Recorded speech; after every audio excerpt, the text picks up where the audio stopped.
We're back. Hello, guys, and welcome here to Out of Turn 4 in a little bit of a different slot than we are normally accustomed to. Of course, we usually have our show Tuesdays at 5. Well, because of the clash this weekend, we are doing our show here on Saturday night. We are getting you ready for the clash. That'll take place tomorrow. We're also going to get you guys caught up on all the silly season news that has occurred.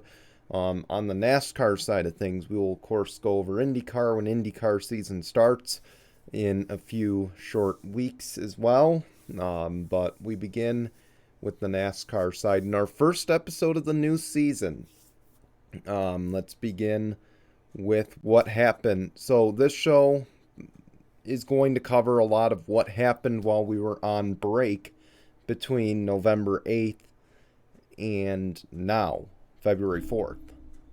So a lot of this news is going to be the big stories that happened during that time frame and my reactions, because of course I was not able to do any of that on Instagram or Facebook during the time off. Got pretty busy. But anyway, here we go. Let's begin by starting with the Joe Gibbs drama. Of course, it was the worst kept secret in the garage, but Ty Gibbs is going to be driving for Rookie of the Year honors with Noah Gragson. But Ty Gibbs will race for Joe Gibbs Racing. In a surprise, he will switch his car number to number 54 with the backing from Monster Energy. So this one, we knew he was going to take Kyle Busch's spot. What we didn't know was he was going to take the 54. So, kind of an interesting change-up. Ty, of course, you guys know my opinion on him. I'm going to kind of just spare you guys the rant because we got a lot of news to get to. And let's face it, I've said it more than enough times. If you don't remember, just look up Out of Turn 4, look up the last few videos on here, and you'll know my true opinions on Ty Gibbs, minus, of course, rest in peace to his dad. But as far as him as a driver, just go back and look. Or just wait till later in the year when I find something about him to rant about. Ryan Preece, of course, when we had left, the debate was between will Ryan Preece drive the 41 in the Cup Series or will it be Cole Custer? That was a big debate, and it looks like Tony Stewart wanted Ryan Preece. Gene Haas wanted Cole Custer. Well, guess what? Tony Stewart won that debate. Ryan Preece is going to drive the 41 for Stewart Haas Racing, while Cole Custer, in something I don't think we've seen ever, maybe rarely, he was demoted by his team to the NASCAR Xfinity Series. That's why I say it's rare. Of course, Cole Custer will run for the Xfinity Championship. Cole Custer's he just wasn't good enough to be in the Cup Series. That's what I would say my thoughts are on that. I just don't think he's a Cup Series driver. What I think he is a Xfinity driver. He's like a Justin Allgaier. I feel he could be really strong in the NASCAR Xfinity Series. I just don't feel, as far as a Cup career, he's going to have a very successful one, especially at Stewart Haas Racing. So it's a good move all around. Ryan Preece will finally get to showcase what he's able to do in top-tier Cup equipment, and we'll finally get to see if he's really a driver that can win races and, of course, make the playoffs. There's a lot of rule changes, too, I forgot to add to my document, but we're going to talk that after everything here. Staying on the Stewart Haas topic here, Kevin Harvick has announced this will be his final NASCAR Cup Series full-time campaign. Of course, he will retire at the conclusion of the 2023 season, and what seemingly looked like it was going to be a career until he was physically unable to drive is going to come to an end. And Kevin, of course, His Cup Series career, let's face it, it did not start out the way any driver hopes to start their Cup Series career out, and that's, of course, replacing a deceased driver. And Kevin Harvick, of course, had to replace one of the greats, Dale Earnhardt. He had to replace Dale Earnhardt. That's essentially how he got his Cup Series start. And, of course, he's been great ever since. He's a future Hall of Famer by every measure. And, I've been love and hate with him, but I will say, it's going to be sad to see him go. I think it's the end of an era, honestly. The Jeff Gordons, the Jimmy Johnsons, even though Jimmy's back, and we're going to discuss that in a moment. But Kevin Harvick, of course, is kind of the end of that era, because now after this, it's really Denny Hamlin that's left. We know Kurt Busch is retired now, or semi-retired. So it's really the end of a full-time era in the Cup Series, and now it's the youth. It's now officially the youth time, minus Denny Hamlin. So, and of course Brad Keselowski, who are really the seasoned vets. So, congrats to Kevin. Wish him the best of luck this year. Of course, I will have my season predictions next episode. But, nonetheless, congratulations to Kevin Harvick on a successful Cup Series career, and best of luck this year. Hopefully he can close out his career on a positive. Well, the Daytona 500 has unofficially 41 entries. Of course, we will get the entry list, I'm sure, in the coming days. But we know a few of the open cars. We know Zane Smith, the Truck Series champion, will be one of the open cars for Front Row Motorsports. We knew Austin Hill would be one with Beard Motorsports. What we didn't expect was the influx, or the other three. Of course, I'm talking about mainly these two. Jimmy Johnson will enter the Daytona 500, of course. And you may ask, is it for Hendrick? No. In case you haven't figured it out, it is for Petty GMS, who is now branded as the Legacy Motor Club. And of course, Jimmy Johnson is now going to be an owner driver, but he will run on a part-time basis. Of course, it's going to be all bucket list events for Jimmy Johnson. Driving the 84, he will drive the 84 for Petty GMS in a handful of races. And then, of course, he is going to run a lot of other races around the world. We know he will be running the Garage 56 entry at Le Mans with Jenson Button and Mike Rockenfeller. So, just to add to that list of bucket list events, Jimmy Johnson, it'll be his first return to the NASCAR Cup Series since the 2020 season, when he announced his final full-time Cup campaign. So we look forward to his return. Of course, things are different now. And here's the other thing. This car, of course, we mentioned he's only running 8 races. It's a part-time entry, therefore it is an open car. And, of course, one of the guys he will be competing to make the Daytona 500 field with is none other than motorsports superstar Travis Pastrana. He has announced a deal with 2311 Racing to drive the number 67 in an attempt to qualify for the Daytona 500. Jimmy Johnson will not have a champion's provisional, by the way, so he will have to race in on time and speed. Of course, I will give my Speed Weeks predictions a little bit later in the show, so you will want to stay tuned. The other entries to the Daytona 500, and the reason I say they have to attempt is because Zane Smith, of course, of Front Row Motorsports, I had already said, so that brings the field to 39. Then you add in the Colleague team. Colleague Racing has announced they will run an entry into the Daytona 500, a third entry for not Daniel Hemrick, but Chandler Smith. Of course, the guy who almost won the Truck Series championship.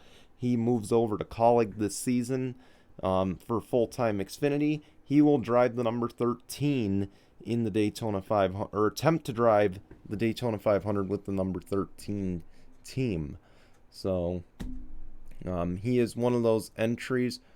Of course, that brings the field to 40. And then, of course, Austin Hill in the number 62 for Beard. Keep in mind, two will lock in on Wednesday night. The other two will lock in the duels on Thursday. Of course, that'll be the week after the Super Bowl, the 15th and the 16th. So, some other news, of course, we flip over to the manufacturer end of things. Toyota made a big announcement this week, of course, announcing that they would like to expand their Cup Series outreach beyond Joe Gibbs Racing and 2311 Racing. Of course, right now, as it stands, if Travis Pastrana makes the field at Daytona, they will have six entries. Of course, they have 5 full-time entries right now. Six full-time entries. They would have 7 with Travis Pastrana, my mistake. Of course, the 4 Joe Gibbs entries of Denny Hamlin, Martin Truex Jr., Ty Gibbs, and Christopher Bell. And then you have Tyler Reddick and Bubba Wallace behind the wheel of the 2311 cars. So they are looking to expand to at least 9 or 10.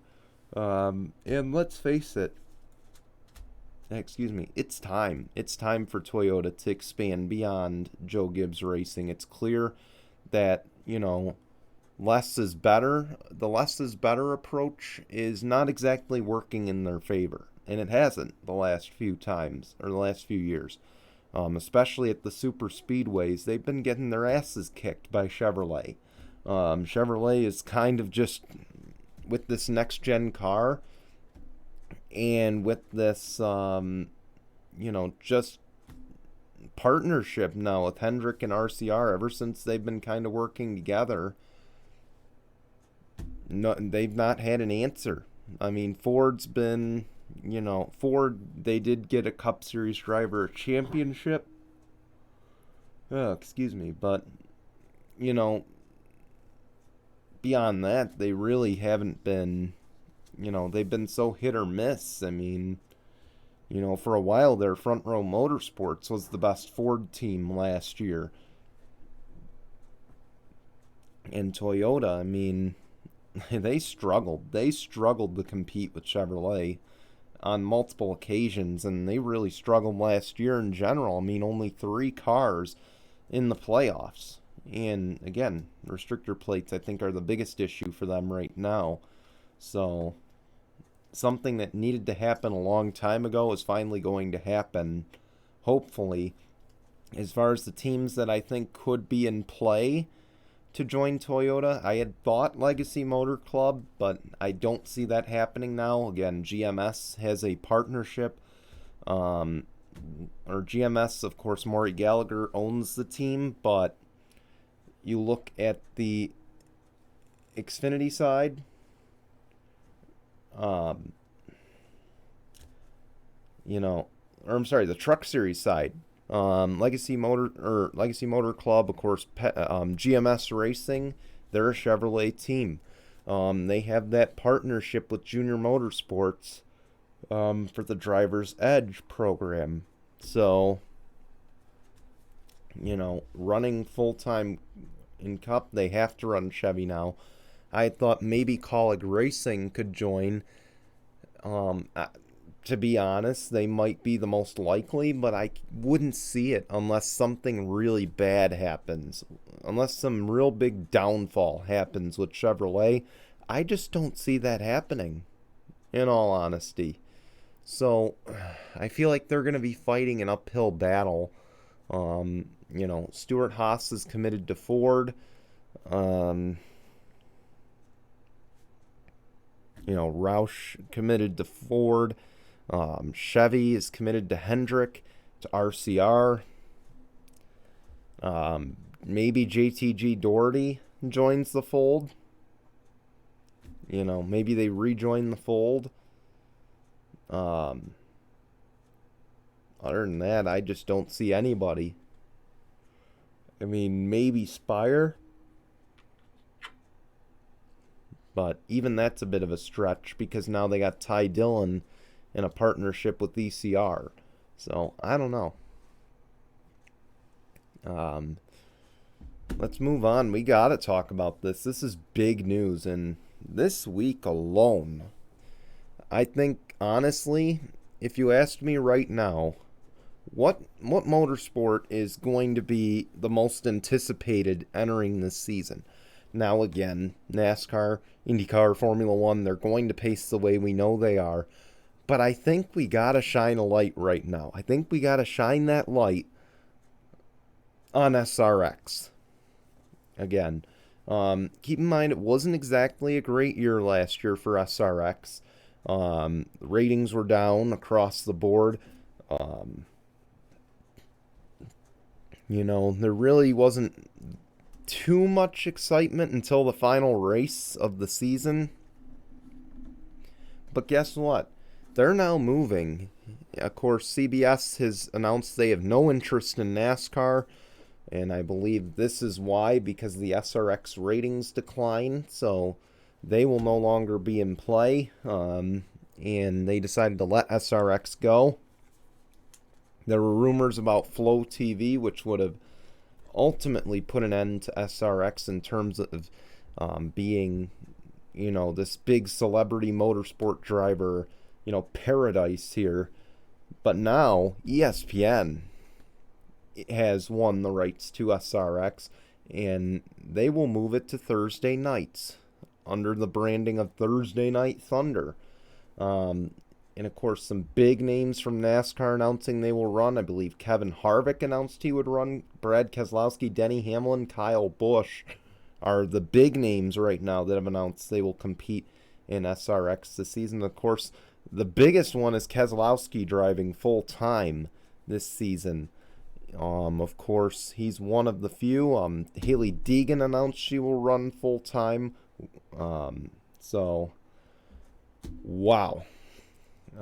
Is all I can say about this. And the driver lineup's not complete by any means. I mean, I'm sure before this comes out tonight, or before this even premiered tonight, we might have had another big bombshell announcement from SRX. But it's clear NASCAR drivers are now getting into the fold, and I wouldn't be shocked to see more IndyCar drivers get into the fold for SRX. So, good deal for ESPN, and boy, if there's anything, and I'll get into this more in detail a little bit later, but if there's anything that could scare NBC and Fox, this could be it. So again, I'll elaborate a little bit more in just a couple minutes. And actually, before we get into the broadcasting news, I do want to get into the new NASCAR rule changes for 2023. Of course, so the biggest ones that have been announced, frankly, this might be the best one. But for every big rule change that they make that's good for the sport, there's a few that are really bad. And I'll elaborate more in a second. But the stage break cautions at all road course events for the NASCAR Cup Series have been eliminated. No cautions for stages going forward. And same will apply for the Truck Series and Xfinity Series at non-standalone events. Of course, if they are with the Cup Series, they will not have stage breaks. If the Truck Series is, say, at Mid-Ohio, or the Xfinity Series is at Road America, there will still be stage breaks in those races. Points will still be awarded, though. And this was a good one. I know many people cried that this was taking away strategy, and I happen to agree with that statement. I think it really killed strategy for many of these Cup teams. And of course, now I think this, opens the door possibly for two, 3-stop race, 2-stop versus 3-stop races. And I can't wait to see how this plays out. These road course races are going to get a lot more interesting without question. The loose wheel penalties, another thing that has been big in this. Of course, I think this is kind of a decent rule change as well. So under the new, of course, before if you lost a wheel, your crew chief was gone 5 races. Now a loose wheel, if it comes off on pit road, it is a pass-through penalty under green or tail end of the longest line under caution. Okay, if it is lost on the racetrack, the driver must serve a 2-lap penalty on pit road.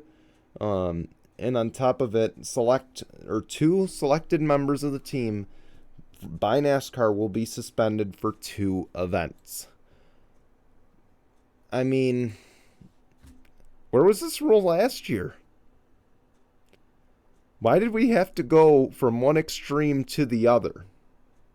That's the only question I got to ask in this. But that's NASCAR for you. The other big thing, of course, NASCAR has been testing wet weather tires on short tracks. It is now going to happen.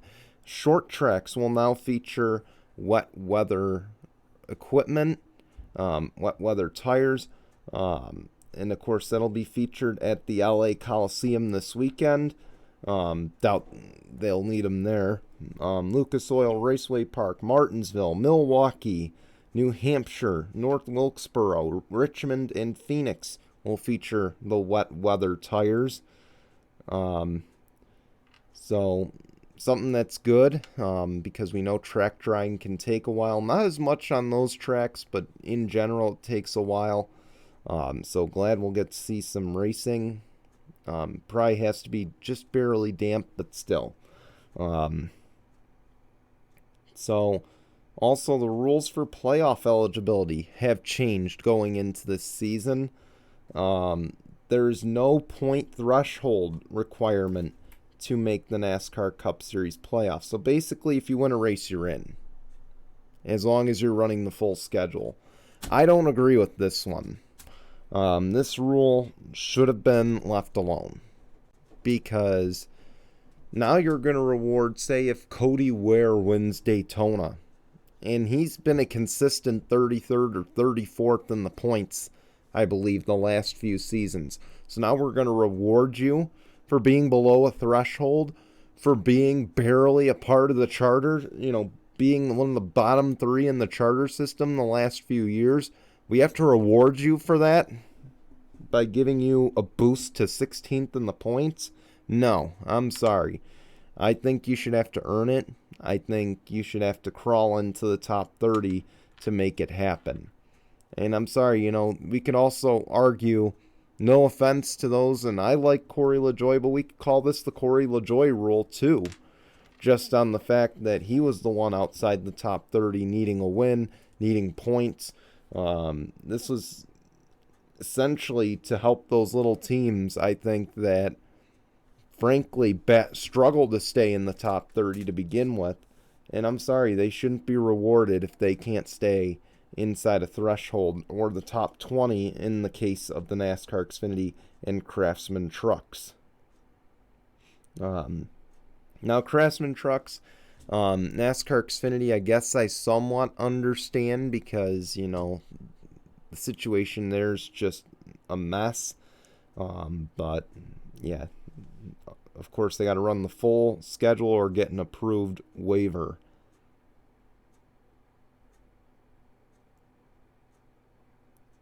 Sorry, I'm looking at the rest of the rules. Here's the biggest one, though. And this one, get ready, because you may not like me after what I got to say. But the Ross Chastain Hail Melon move. Of course, if you recall, Ross Chastain, how do you not recall it? It was across national news. But Ross Chastain's wall ride to the championship 4 is no longer allowed. It will result now in a time penalty if it is done. So, let me get this straight. The one time out of what, 50,000 attempts that we've had in the past across all three series, across racing in general, the one time it is successful, and we're going to say that was cool, but you're never doing that again.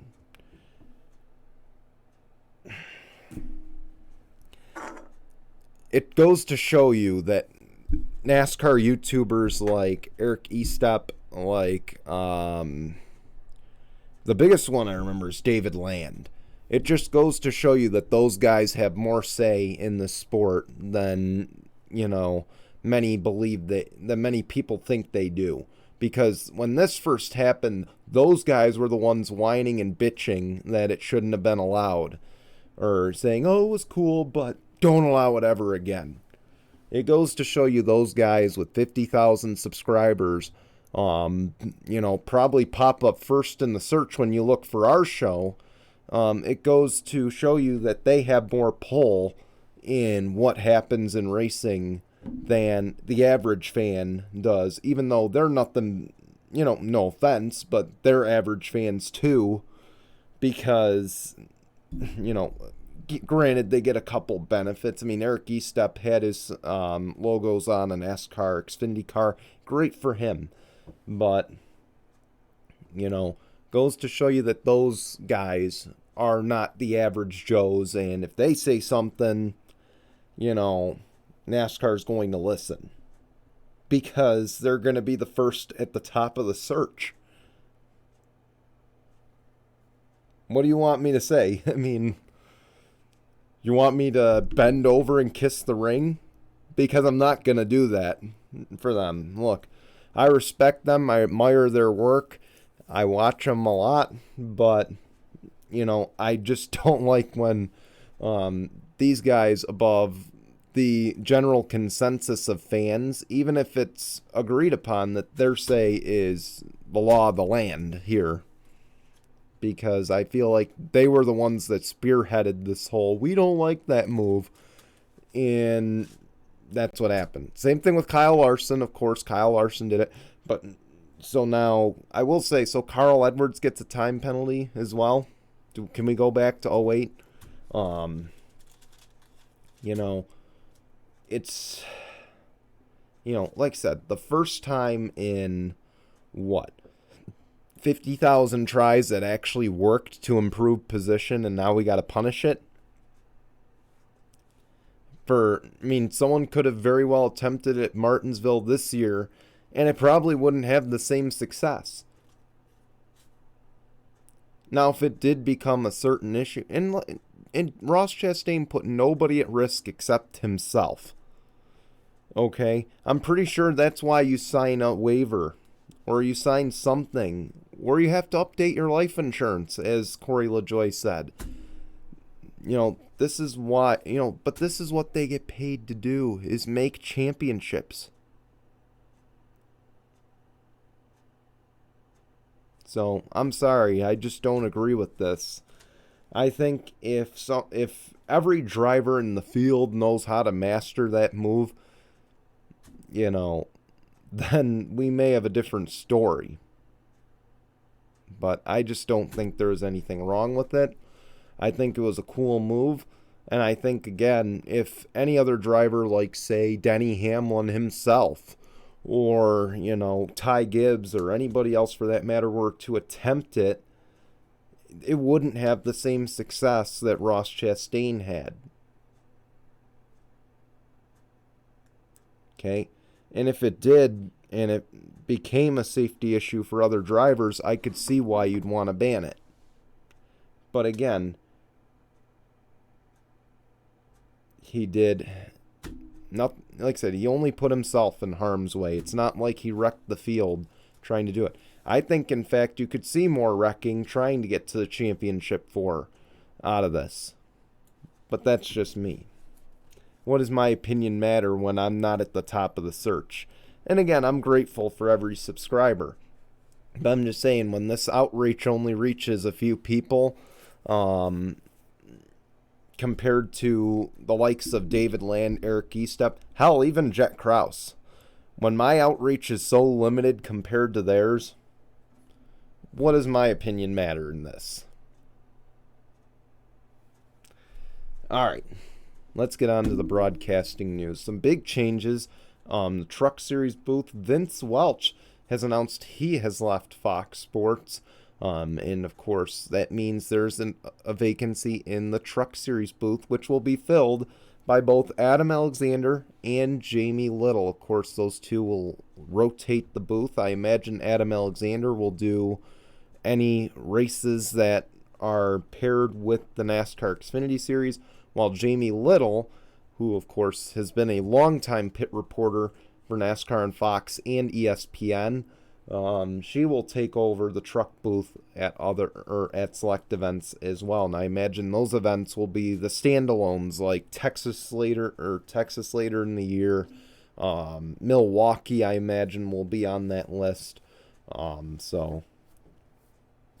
Needless to say, that'll be happening. The other big announcement, Josh Sims will take over pit road in place of Vince Welch at the Daytona 500. Good for Josh Sims. I like him. I think he's a great rising star in the industry, and I can't wait to see how he does with the Cup Series. Fox and NBC, of course, this has been a big talk the last couple off seasons. The TV rights deals expire in 2025. Fox and NBC have been announced to be in talks with NASCAR right now to expand it on a 10-year deal. But of course, payouts still being determined. But it is likely that these two networks will keep their TV rights. But not so fast, because there's two other players in play. ESPN, of course, we know, has been in talks with NASCAR as well, trying to get the package away from NBC or from Fox. I don't know which one at this point. I'd imagine NBC later in the season. They've been in talks for that. And now they've got SRX. Okay, they've got Formula One now, but now they've got SRX as well. The other player who could even vie for a third TV rights deal is Amazon. Amazon is in play for NASCAR rights in general. It is not clarified if it's going to be Cup rights. It could very well be the Truck Series or the Xfinity Series, but it seems to me that Amazon will be in play for NASCAR as well after losing out on Formula One. Wow. So, of course, you guys know my thoughts on Fox.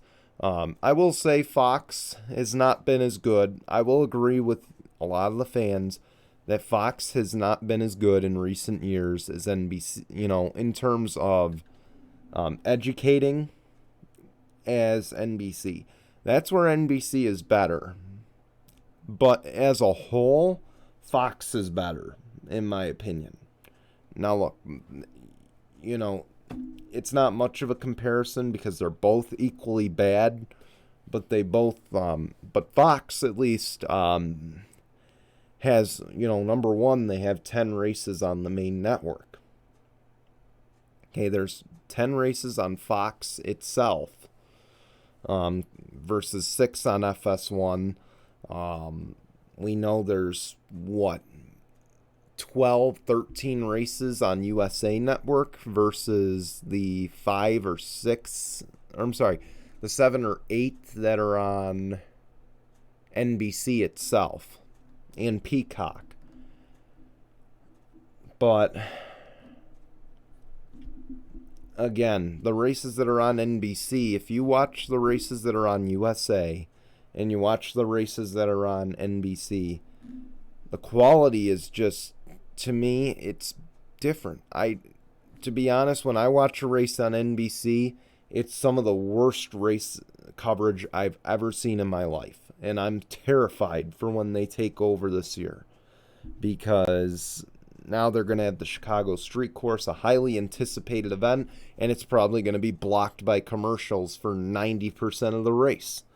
But I think we got to think realistically here when we talk TV rights. Of course, with the ESPN, now they're not going to be the first to the table. Yes, NBC and Fox are going to get first rights.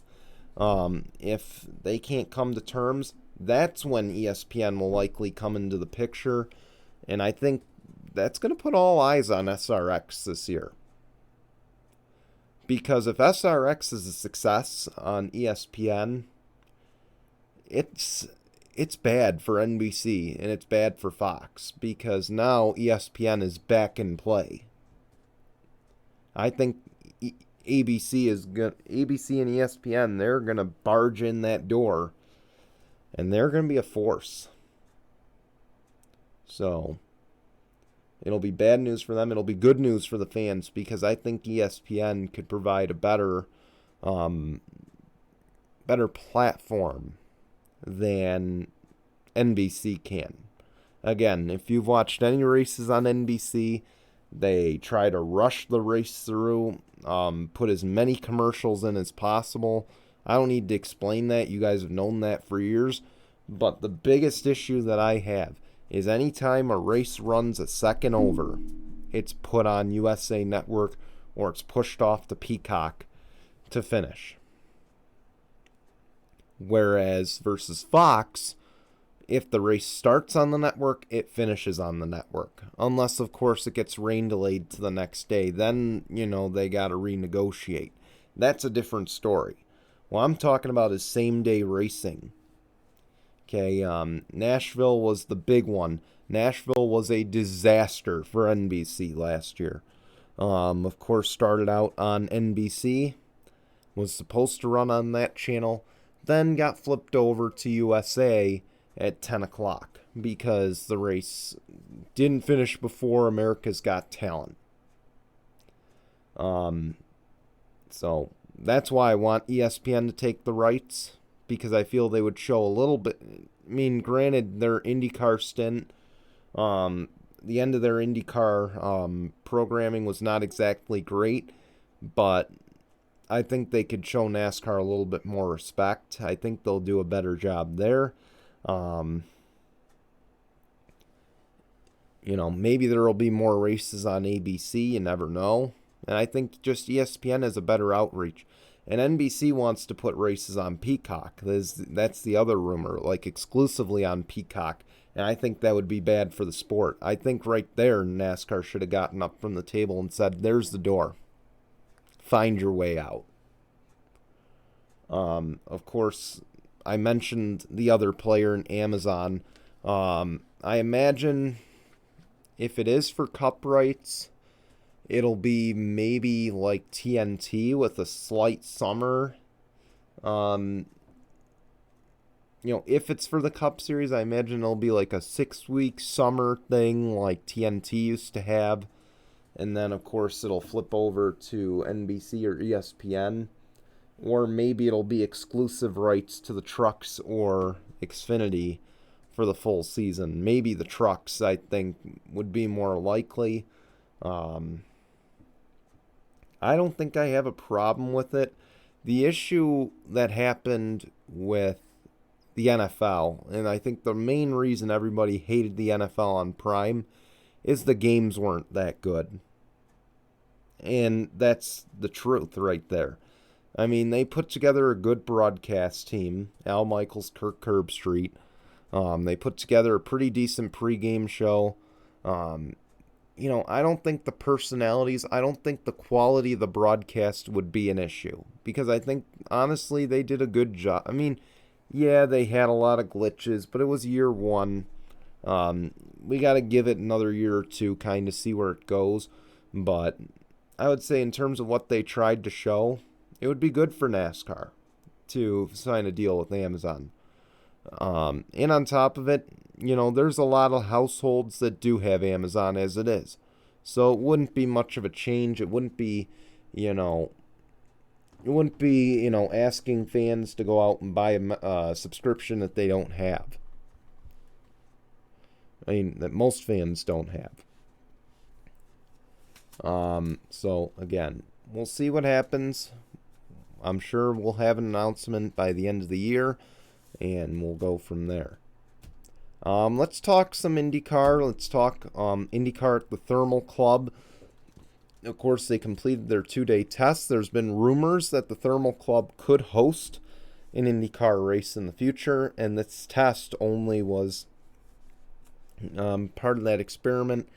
I did a little bit of research on the Thermal Club, and of course, for those who don't know, you pay almost $5.2 million a year to be a part of that club. It is essentially like, having a country club membership, except with race cars. And none of these guys are professionals that live in this area. And of course, there's building restrictions, sort of thing, like what can you build? Basically, it's a rich guy's motorsport club. And I don't believe they've ever had an open to the public thing. So I looked up Long Beach. Long Beach is a couple hours away from where the Thermal Club is. I don't feel that IndyCar has an issue with outreach in the western half of the U.S. I definitely don't think they have an issue with the Midwest. Indianapolis, Milwaukee, or just Wisconsin in general, Iowa. They don't have an issue there. Where they have an issue is with the Northeast. They need to focus on the Northeast right now. Of course, I'm going to repeat it again. They had Pocono for the longest time. Okay, IndyCar had Pocono for the longest time. Of course, we know what happened there. We don't need to relive history, but of course, that is the reason why we are not at Pocono anymore. But that was kind of the perfect market. It was It was an hour or two away from Philly. It was an hour or two away from New York City, and well, because of everything that happened there, they are no longer there. But now they got the Aero screen. I've said no excuses in the past. I stand by that statement still. But there's also Watkins Glen. To be honest, though, we don't need new road courses. I think what we need is to trim down on what we got right now and expand. We need to trim and expand. As funny as it is to hear and as funny as it is for me to say, we need to cut that second Indy GP race. That has to go. End of discussion. We don't even need to open the floor to that. You have an 18 race schedule. There's no reason you should be at Indy 3 times a year. Okay? Indy should be the month of May only. So, or, do the Indianapolis 500 and do the GMR Grand Prix in August with NASCAR if you want to do that. So then,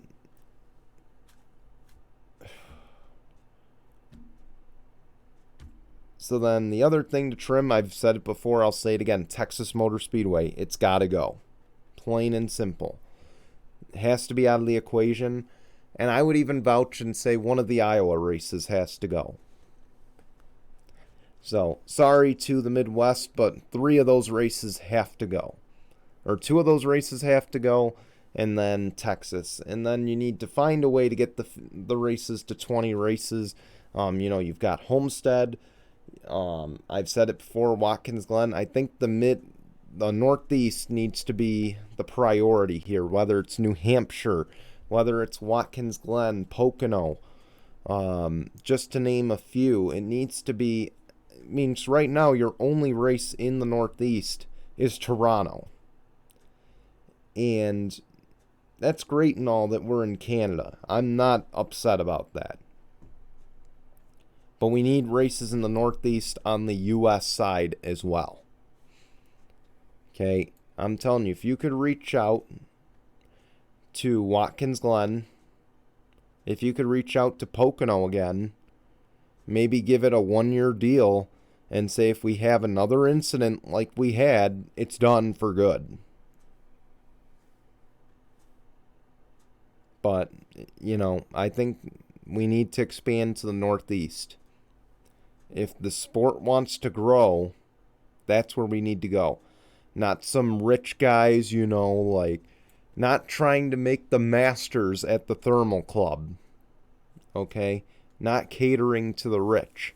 Okay? They have enough money to go to these races across the world if they have enough money to pay for a $5.2 million membership each year. Okay?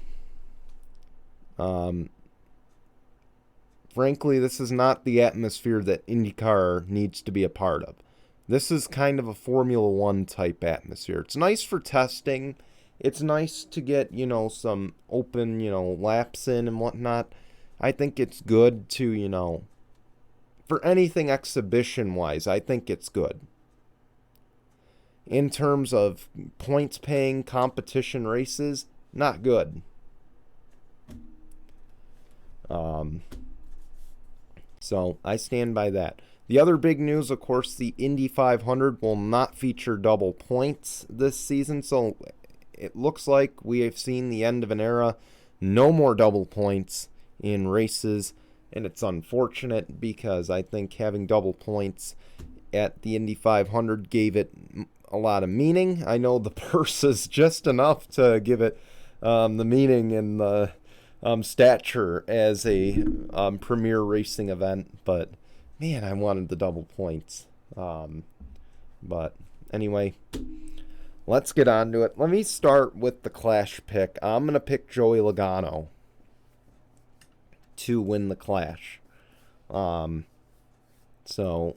he won it last year. He's really good on the short tracks. I think Ford has been looking really good on the short tracks the last few years.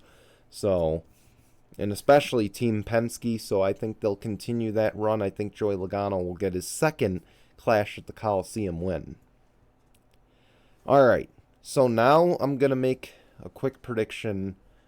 I know we've been going a little bit long. We're almost at the 50-minute mark. I figured this episode was expected to be a little bit long. Usually our episodes are only 30 minutes.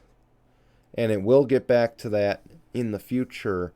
But for this week, because we had so much news to catch up on, that is why this episode ran longer than I expected it to. But I'm going to make my pick here for the open spots for the Daytona 500. So I imagine William Byron or Alex Bowman, I think, will win pole for the Daytona 500 on Wednesday. And the reason I'm making this pick, I'll explain in a second. Or the reason I'm making this episode, or this pick in this episode, I'll explain in a second. But Alex Bowman and William Byron, I think, will make up the pole once again. In terms of who will lock in to the Daytona 500, I think on Wednesday, because I believe the top two lock in on speed.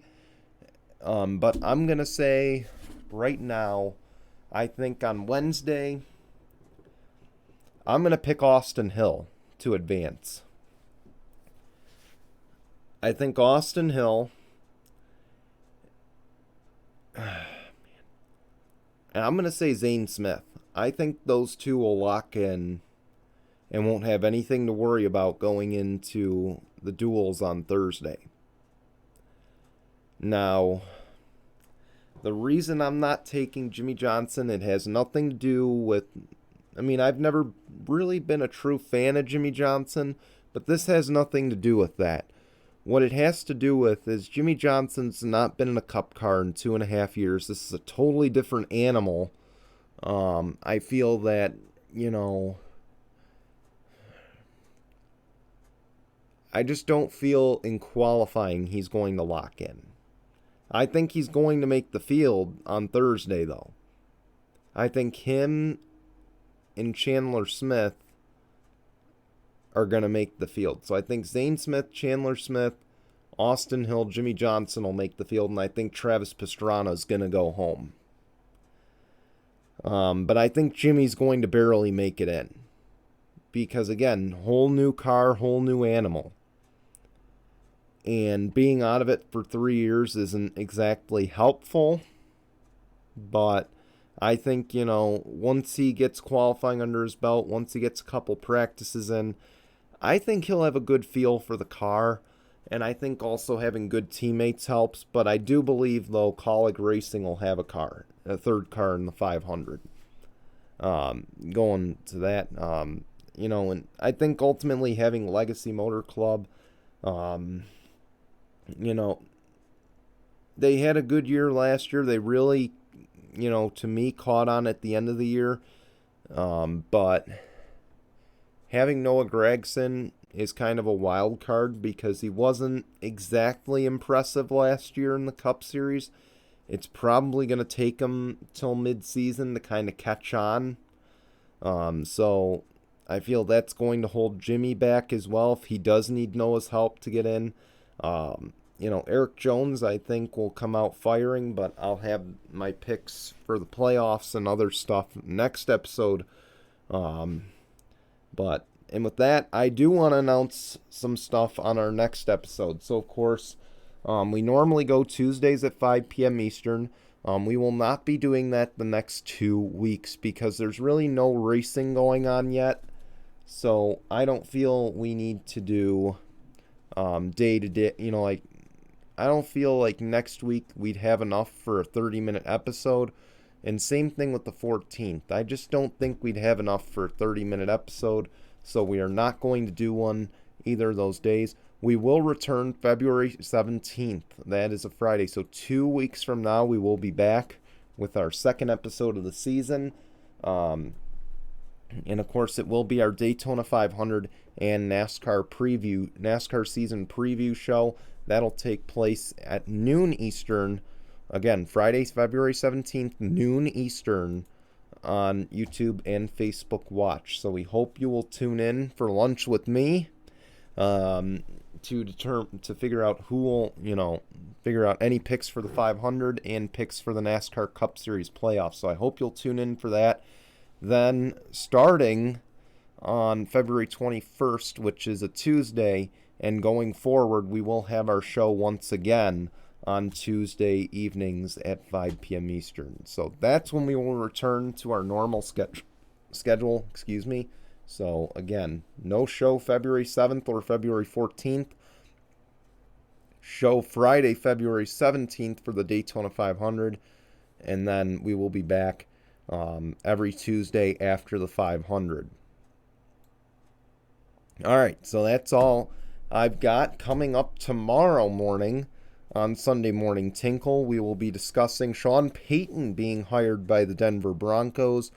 We'll discuss the Colts head coaching search. We'll also discuss a lot of the other coaching vacancies that were filled this week. We'll have some NBA news, I'm sure. We'll have some NHL news. We will also make our picks for the awards coming up next week in terms of NFL MVP, Offensive Player of the Year, Defensive. We'll have all those picks. That's coming up tomorrow morning on Sunday Morning Tinkle when Jason joins me here on the channel. Tune in 9 a.m. Eastern tomorrow morning on YouTube, Spotify, Apple Podcasts, and Google Podcasts. We'll be back with you then. Until then, goodbye, everyone.